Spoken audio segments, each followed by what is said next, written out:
来继续正段消息，来看行政院长杜英泰伊来宣布，针对立法院通过财政收支划分法，外来附属，也就是外来签名确认。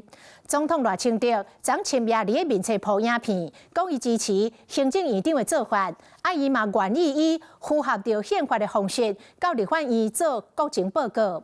另外，这个立法院长韩国瑜日前甲赖总统拒绝，无去参加国情大会。不过，伊今仔日有去参加立法院的前院长游锡堃的新册发表会。清水液万人舟。前立法院长游锡堃吟诗发表新册《台湾民主路》，是讲伊安怎看待如今的政局？我还是一句话，台湾民主路，大家一起走。讲到团结的重要性，是讲现任的立法院长韩国瑜出现伫发表会致意。不过，总统赖清德这位临茶伊无去。前任的院长全部都会到立法院，包括我们王金平王院长、苏家全院长。所以总统请我查叙，我没有去，今天我一定要来。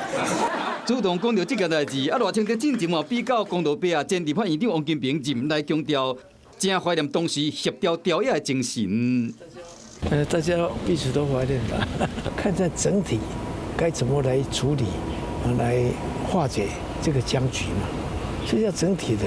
不是韩燕良一个人能够处理的。面对调野对立，王金平更加警示讲这是宪政危机，呼吁必须来尊重甲体谅。不过，近日一天，总统赖清德伫半暝发出影片表态支持行政院长杜英泰针对财违法修正案无要附属的决定，更希望南北党团撤回争议法案，请即刻撤回这些伤害国家、违背宪法精神的争议法案。我愿意依据宪法增修条文第4条第3项之规定，赴立法院进行国情报告。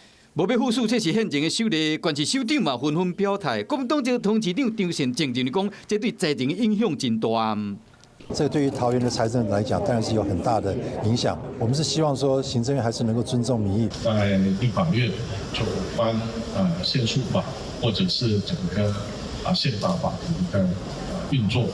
可以进出的来会。高雄市长陈其迈呼吁讲，和宪法法庭赶紧恢复运作，调野的对立今麦已经拖到地方啊。